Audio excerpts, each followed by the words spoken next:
So hello everyone, welcome back to our channel explore with Vishwajeet. तो आज के इस वीडियो में मैंने अपने जैसे कि कल का वीडियो जैसे कि आपने देखा कि मैंने रैंक कार्ड के बारे में बताया आपको, ठीक है। मतलब अभी कंटिन्यूअसली वीडियो आएंगे आपको इस चैनल पे, और इस चैनल पे आपको कोई इररिलेवेंट इन्फॉर्मेशन बिल्कुल नहीं दी जाएगी। जो भी दी जाएगी फैक्ट्स, और जो भी पिछले डेटा, मतलब मैंने पिछले 3 साल से आईसीआर के ऊपर वीडियोस बना रहा हूँ कंटिन्यूअसली, तो उसी के बेसिस पे मैं ये वीडियो बना रहा हूँ, ठीक है। तो आज के वीडियो में हम देखेंगे आईसीआर काउंसलिंग। तो आईसीआर काउंसलिंग के बारे में भी बहुत ट्रेंडिंग टॉपिक है, क्योंकि अभी तक ना तो अपने को रैंक कार्ड मिला है, ना कुछ डेट्स का पता चला है, ना कोई अपडेट मिली, ठीक है। उसके लिए मैं बताना चाहता हूँ कि आईसीआर काउंसलिंग में एक्चुअल में प्रोसेस कैसी होती है, मतलब एडमिशन प्रोसेस कैसी होती है, और साथ ही साथ मैं आपको स्टेप बाय स्टेप बताऊंगा। ऐसा नहीं कि एटलीस्ट मेरे को पता चल जाए कि क्या क्या अपने को प्रोसीजर फॉलो करने पड़ते हैं और क्या क्या चीज़ें अपने को मिलती है। मतलब मैं उसके मेरे पास स्क्रीनशॉट तो है, मतलब पिछले बार के, लेकिन इस बार पोर्टल में कुछ चेंजेस आ सकते हैं। लेकिन मैं आपको पिछले साल की विद प्रूफ दिखाऊंगा, ठीक है। ऐसा भी नहीं कि आपको बोलूंगा कि ये होता है ये होता है, नहीं, आपको विद प्रूफ और आपको एक एनालिसिस करने के लिए डेटा मिल जाएगा, ताकि जो गलतियां मैक्सिमम स्टूडेंट करते हैं आईसीआर काउंसलिंग के दौरान, वो गलती आप ना दोहरा सके, ठीक है। उसके बाद हम लोग देखेंगे कि कोर्सेज कौन से अवेलेबल है, ठीक है। अब कुछ एडिशन और डिलीशन हो सकता है, क्योंकि कोर्सेज क्या है, आईसीआर का पहला तो काम क्या है कि यूनिवर्सिटी अलॉटमेंट का काम है आईसीआर का, ठीक है। उसके बाद आईसीआर अलॉटमेंट के बाद, यूनिवर्सिटी अलॉटमेंट के बाद यूनिवर्सिटी को डिसाइड करना होता है कि उसको आपको कौन सा कॉलेज देना है, ठीक है। तो कॉलेज ना मिलने का कहाँ आता है वो, अब यूनिवर्सिटी लेवल पे चीज रहती है वो, ठीक है। लेकिन जो आईसीआर का एग्जैक्टली ऑल कोर्सेज, मतलब किस किस कोर्सेज में एडमिशन देता है, उसके लिए एलिजिबिलिटी क्या है, मतलब आप कौन से एग्जाम दे के जा सकते हैं, पीसीएम, पीसीबी, और आपके जो भी इंटर एग्रीकल्चर कोर्सेस है, मतलब इंटर एग्रीकल्चर एबीसी हो गया, पीसीए हो गया, ठीक है। तो सबसे पहले हम लोग प्रोसीजर समझते हैं काउंसलिंग के, ठीक है। तो सबसे पहला काम क्या है, conduction of exam by NTA, ठीक है। तो एनटीए का काम क्या है, एग्जाम को कंडक्ट कराना, ठीक है। तो आपने जैसे जानता होगा एनटीए का फुल फॉर्म क्या है, नेशनल टेस्टिंग एजेंसी, ठीक है। नेशनल टेस्टिंग एजेंसी मतलब क्या, नेशनल टेस्टिंग एजेंसी का काम है अपना, नेशनल टेस्टिंग एजेंसी का काम है तो एग्जाम कंडक्ट कराना एनटीए का काम है, जिसका क्या फुल फॉर्म क्या है, नेशनल टेस्टिंग एजेंसी, ठीक है। जो भी आता है अपने को उनका क्या करना, गवर्नमेंट का क्या है वो क्या है, वो क्या इसके अंदर आता है, मिनिस्ट्री ऑफ एजुकेशन के अंदर आता है। उसके बाद एनटीए ने एग्जाम कंडक्ट कराया, ठीक है। एग्जाम कंडक्ट कराया, आपने कंप्यूटर में जाके एग्जाम दिया, रिस्पेक्टिव आपके सेंटर्स में शिफ्ट वाइज एग्जाम हुआ। जैसे कि मेरे पिछले वीडियो में बहुत एक कमेंट कंटिन्यूअसली मेरे को दिख रहा था कि आप परसेंटाइल से रैंक कैसे निकालते हैं। तो सीधी सीधी बात मैं बताना चाहता हूँ कि परसेंटाइल से रैंक निकालना टोटली बेस्ड है नॉर्मलाइजेशन पे। ऐसा कोई चीज़ नहीं है जिससे आप प्रेडिक्ट कर सकते हैं। नॉर्मलाइजेशन कैसे होगा आपका, नॉर्मलाइजेशन हमेशा होता है कैसे, परसेंटाइल स्कोर आपका क्या होता है एग्जैक्टली ये समझना होगा। आपका परसेंटाइल स्कोर मतलब ये होता है कि आपके शिफ्ट में जितने बच्चे अपीयर हुए हैं, जितने लोगों ने एग्जाम दिया है, उनमें से जो पहला जिसका सबसे हाईएस्ट स्कोर होगा उसको 100 परसेंटाइल होंगे, जिसका लोवेस्ट होगा उसको 1 परसेंटाइल होगा, ठीक है। तो परसेंटाइल का ये कहना है। लेकिन जब आपका रैंक बनता है तो रैंक आपका किस में बैठता है पता है, जब आपका परसेंटाइल पे बेस्ड तो बिल्कुल नहीं होता, वो बेस्ड होता है आपका जो भी, मतलब लेवल ऑफ पेपर, ठीक है। जो पीसीएम पीसीबी और जो भी इंटर एग्रीकल्चर है, मेरे हिसाब से आईसीआर इस चीज में थोड़ा सा बायस्ड रहता है कि आपका जो एग्जाम कंडक्ट कराता है वो एग्जैक्टली वो एग्जाम कंडक्ट तो करा देता है, लेकिन उसमें वो ना परसेंटाइल और रैंक में बहुत कंफ्यूजन ला देता है। क्योंकि जो आप अगर अल्टीमेटली देखा जाए तो अपने को पीसीएम और पीसीबी और एग्रीकल्चर के पेपर का हार्डनेस और मीडियमनेस, या कितना इजी आया था पेपर, आपको आप उसको प्रेडिक्ट कर ही नहीं सकते, ठीक है। इसके लिए आपको वो पहले से पता होना चाहिए कि एक्चुअली रैंक क्या आ रहा है। तो इस कारण आपको स्कोर पे ध्यान देना है, क्योंकि आप देख सकते हो कि पीजी और आपका जो जेआरएफ और एसआरएफ का एग्जाम था उसमें उन्होंने परसेंटाइल नहीं दिया है, ठीक है। उन्होंने परसेंटाइल नहीं दिया है, उन्होंने सीधा क्या दे दिया है, उसका स्कोर दे दिया। तो स्कोर से डिसाइड होगा। अब स्कोर अगर मैच हो जाता है तो उसके लिए क्राइटेरिया से वो आपके ब्रोक्योर में दिए हुए, ठीक है। उसके बाद स्कोर कार्ड रिलीज करना, ठीक है। एनटीए ने अब आखिरी स्कोर कार्ड कितना, 19 अक्टूबर को पीजी और जेआरएफ का स्कोर कार्ड रिलीज कर दिया है, ठीक है। उसके बाद एनटीए का काम हो जाता है खत्म। इसके बाद एनटीए कुछ नहीं करता, ठीक है। अब एनटीए कुछ नहीं करता, अब इसके बाद हम लोग देखते हैं कि एनटीए का काम हो गया, तो एनटीए और यहाँ पर उसके बाद काम किसका चालू हो जाता है, आईसीआर का, Indian council of agriculture research. जो कि काउंसलिंग प्रोसीजर स्टार्ट करता है कैसे, रैंक कार्ड के अलॉटमेंट से, ठीक है। तो रैंक कार्ड से पहले भी मैंने कुछ ज़्यादा प्रोसीजर बताए थे, यूनिवर्सिटी लॉगिन, एप्लीकेंट लॉगिन क्या होता है, आप मेरे पिछले वीडियो में जाके देख लीजिएगा, ठीक है। इसके बाद हम लोग देखते हैं कि रैंक कार्ड का मिलता कहाँ है अपने को, इस वेबसाइट पे मिलता है, ठीक है, www.icerexam.net, ठीक है। अब इसको मैं आपको एक बार देखने, अब वीडियो तो मैं शूट कर रहा हूँ रात को, आपको वीडियो मिलेगा 10th ऑफ नवंबर को, तो अब 9th ऑफ नवंबर की क्या सिचुएशन है वो देख लेते हैं हम लोग, ठीक है। तो हम लोग इसको न्यू टैब में खोलते हैं, ठीक है। तो अभी भी ये वेबसाइट क्या है, मेंटेनेंस मोड पे, ठीक है। अभी कल सुबह क्या होगा उसको अपडेट मैं आपको न्यू शॉर्ट्स में दे दूंगा, ठीक है। अब इसके बाद रैंक कार्ड का अलॉटमेंट होने गया आईसर के एग्जाम.नेट पे, ठीक है। तो रैंक कार्ड अलॉटमेंट से पहले ही आपको क्या मिल जाता है, ब्रोक्योर मिल जाता है, ठीक है। ये ब्रोक्योर है। तो ये पिछले साल जो रिजल्ट अनाउंस किया गया था आईसीआर द्वारा, वो था कितना, 23 ऑफ अक्टूबर, ठीक है। उसके बाद रिजल्ट अनाउंस हुआ, उसके 16th ऑफ नवंबर से आपका रैंक कार्ड डाउनलोड हुआ, और जो वेबसाइट थी मेरे हिसाब से 4th ऑफ नवंबर से एक्टिवेट हुई थी, ठीक है। पिछले साल का डेटा है, ठीक है।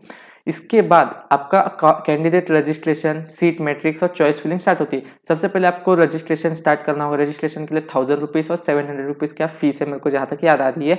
उसके बाद सीट मैट्रिक्स दिखा जाएगी, कौन से कॉलेज, मतलब कौन से यूनिवर्सिटी में कौन से कोर्सेस है और उनमें कितनी कितनी सीट अवेलेबल है कैटेगरी वाइज, ठीक है। उसके बाद अपने को रजिस्ट्रेशन फी और काउंसलिंग फी पे करनी है, वही 1000 रुपीज रहती है, उसकी लास्ट डेट है। उसके बाद आपको करनी है चॉइस फिलिंग। चॉइस फिलिंग का लास्ट डेट एक दिन ज्यादा रहता है, ठीक है, रजिस्ट्रेशन करने के बाद। अब इसका चॉइस फिलिंग खत्म हो जाने का मतलब क्या है, आप लोग आते हैं अपने फ्लो चार्ट में, ठीक है। सबसे पहले एप्लीकेशन फॉर्म भरेंगे एलिजिबल कैंडिडेट्स, ठीक है, एप्लीकेशन फॉर्म भरे। उसके बाद अपने डॉक्यूमेंट्स, मतलब डॉक्यूमेंट्स में ज्यादा कुछ नहीं, आपको सिर्फ डॉक्यूमेंट कोई अपलोड नहीं करनी होती जहां तक मेरे को याद है, सिर्फ आपको आपके एचएससी के स्कोर को ऐड करना होता है, ठीक है। आप क्यों करते हैं वो तो मैंने आज तक आईसीआर के ब्रोकर में ऐसा कोई स्पेसिफाइड नहीं दिया है। उसके चॉइस फिलिंग होगी और यहाँ पर लॉक हो जाएगी चॉइस, ठीक है। अब कहेंगे आपका ब्रोक्योर, आईसीआर का ब्रोक्योर, तो आईसीआर के ब्रोक्योर में आप देख सकते हो कि चॉइस फिलिंग एंड होगी। लेकिन मान लो अगर आपने इसी दिन सब चीज कंप्लीट करके चॉइस फिलिंग के लिए चले गए, तो चॉइस फिलिंग के लिए चले गए ना, तो आप जब भी चॉइस फिलिंग करोगे ना, तो आपको ऑप्शन रहेगा लॉक करो या अनलॉक रहने दो, ठीक है। तो लॉक करोगे तो आपको क्या मिलेगा, अब मेरा चॉइस फिलिंग का ये रहा, एक सेकेंड में दिखाता आपको, ये रहा चॉइस फिलिंग का, ठीक है। मैंने क्या किया था, एक ही दिन में सब चीज कंप्लीट कर दिया था, तो मेरा चॉइस स्टेटस क्या था, नॉट लॉक्ड। लेकिन जैसे ही आपका, ये प्रेफरेंस का मैं बंद कर देता हूँ, जैसे ही आपका चॉइस फिलिंग खत्म होने वाला होगा, मतलब चॉइस फिलिंग का डेट जो एंड होने वाला होगा, ये वहां पर क्या आ जाएगा, लॉक्ड आ जाएगा, ठीक है। मतलब आपके जो चॉइस फिल किए हैं वो लॉक हो जाएंगे, ठीक है। अभी नेक्स्ट हम लोग देखते हैं, उसके बाद फर्स्ट राउंड की लिस्ट लगती है, ठीक है। अब अभी ब्रोक्योर में आते हैं हम लोग, यहाँ पर फर्स्ट राउंड चालू हो जाता है, ठीक है। अब अपने को यूनिवर्सिटी लेवल पे जो भी चीज़ें हो रही है, डॉक्यूमेंट्स वगैरह सब चीज़, सीट एक्सेप्टेंस फी होती है 10,000 रुपीज़, ठीक है। और आपको प्रोविजनल एडमिशन लेटर जनरेट हो जाता है, ठीक है। वो एडमिशन लेटर ऐसा रहता है, ठीक है। मतलब जब आपकी डॉक्यूमेंट वगैरह सब चीज़ वेरीफाई हो जाएगी, उसके बाद आपको ऐसा एक लेटर मिलेगा, ठीक है। ये मेरा लेटर है जब मेरे को 2020 में ये वाली यूनिवर्सिटी अलॉट हुई थी, ठीक। तो इसको अपन लोग, हाँ, यूनिवर्सिटी अलॉट हुई थी, तो आपका ये नेम ये सब दिया जाएगा, यहाँ पर लिखा रहेगा date and provisional after verification of document, आपको ये डेट दी जाएगी और प्रोविजनली एडमिट हो जाएगा, ठीक है। और आपको इसका प्रिंट निकाल के आपके करस्पॉन्डिंग यूनिवर्सिटी या जो भी आपको यूनिवर्सिटी कॉलेज अलर्ट करती है उसको वहां पर ले जाना है, ठीक है। ये डॉक्यूमेंट्स के लिए मैं आपको वीडियो दूंगा, ठीक है। अब ये हो गया अपना किसका, अगला प्रोसीजर क्या है। अब इसके बाद आपने अगर यूनिवर्सिटी को आपको मिल गया है, ठीक है, यूनिवर्सिटी अलॉट हो गया है और आपको वो यूनिवर्सिटी आपसे में सेटिस्फाइड और आपको उससे अच्छे जाने की जरूरत नहीं है, तो आप वहाँ पर 10,000 फी रुपीज, मतलब काउंसलिंग सीट अलॉटमेंट फी भर दीजिए, और वहीं पर अपना डॉक्यूमेंट अलॉट करके फ्रीज ऑप्शन रहता है, मतलब अपग्रेडेशन की कोई जरूरत नहीं। लेकिन आपको कोई कॉलेज ही अलॉट नहीं हुआ तो नेक्स्ट राउंड के लिए वेट कीजिए, ये तो पता है सबको। लेकिन आपको यूनिवर्सिटी अलॉट हुई, मान लो आपने 1 2 3 4 एक्स चॉइसेस भरे, आपको यहाँ की कोई 9th नंबर की चॉइस लगी, ठीक है, 9 नंबर चॉइस की फर्स्ट राउंड में लगी, आपको तो फर्स्ट नंबर पे जो डाला होगा वही चाहिए होगा। तो आपको अगर अपग्रेडेशन की जरूरत है, यहाँ पर आपको ना एक आता है कि काउंसलिंग फी भरे या काउंसलिंग फी भर के अपग्रेडेशन के लिए जाए, ठीक है। मतलब आप डॉक्यूमेंट वेरीफाई करवा लीजिए, लेकिन आपका यहाँ पास एडमिशन नहीं होगा। आपको सबसे पहले क्या करना होगा, अपग्रेडेशन चाहिए होगा, तो अपग्रेडेशन के लिए आपका यहाँ पास एक बटन रहता है रेड कलर का, तो रिक्वेस्ट फॉर अपग्रेडेशन, तो अपग्रेडेशन करोगे और आप फी भरोगे 10,000 रुपीज, तो आपको हो जाएगा, ठीक है। अभी 10,000 फीस का हमारे टाइम में था, लेकिन अभी का एक बार चेक कर लेते, ठीक है। तो ये हो गया फर्स्ट राउंड का। अब इसके बाद आपको मैंने बताया था कि रैंक कार्ड और वो सब चीज तो आपने देख लिया। अब स्टेप बाय स्टेप मैंने एक छोटी सी प्रोसेस बता दी, ठीक है। अब कोर्सेस कौन कौन से और एलिजिबिलिटी क्या है वो देखते हैं हम लोग, ठीक है। तो ये है अपन लोग का एनटीए का ब्रोक्योर, ठीक है। मतलब एनटीए अलग ब्रोक्योर रिलीज करता है, ठीक है। ये देखिए एनटीए ने रिलीज किया ब्रोक्योर। तो इसमें 43 पेज नंबर पे, अगर आपको इस पीडीएफ की लिंक चाहिए होगी तो मेरे को कमेंट सेक्शन बता दीजिए, मैं उसको पिन कर दूंगा, ठीक है। तो ये रहा आईसीआर का ब्रोक्योर, मतलब ICAR-exam.net पे ये ब्रोक्योर रिलीज होता है, ठीक है। और ये ब्रोक्योर किस में रिलीज होता है, किसमें, ICAR.NTA.nic.in, ठीक है। अब इसके बाद हम लोग देखते हैं कि प्रोग्राम कौन कौन से होते हैं, ठीक है।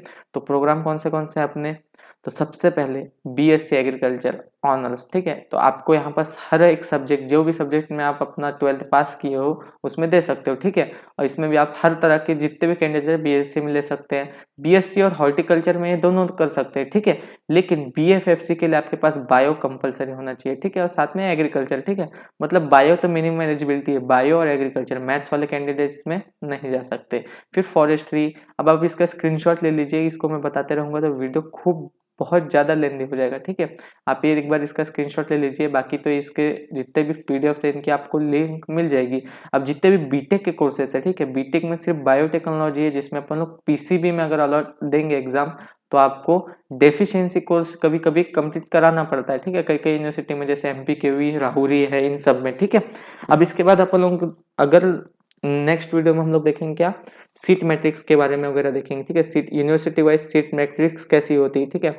तो इसमें तो मेरे ख्याल से नहीं दिया है, इसमें तो सेंटर दिया, यूनिवर्सिटी वाइज सीट मैट्रिक्स इसमें दिया है, ठीक है। इसमें ये मॉपअप राउंड का कुछ कुछ वो दिया, मॉपअप राउंड के बारे में बहुत सारी चीज़ें अपने को बात करनी है। उसके बाद आपका सिलेक्शन कैसा होगा और आपको ये एडमिशन के वक्त कौन कौन सी डॉक्यूमेंट्स लगती है उसके ऊपर एक वीडियो बनाएंगे हम लोग। फिर आगे देखते हैं हम लोग, मैं आपको मतलब एक लेंस में बताऊँ क्योंकि अभी तो कोई काउंसलिंग चालू नहीं हुई, लेकिन एक आपको आइडिया तो रहनी चाहिए कि कैसे कैसे चीज़ें होती है, ठीक है। ये रही अपनी subject wise and university wise number of seats, ठीक है। तो आपको अगर ये वीडियो पसंद आया होगा तो लाइक कीजिएगा, शेयर कीजिएगा, सब्सक्राइब कीजिएगा चैनल को, और बने रहिएगा, अपडेटेड रहिएगा इस चैनल पर। आपको हमेशा एक रिलेवेंट इन्फॉर्मेशन ही मिलेगी। So thank you so much for watching.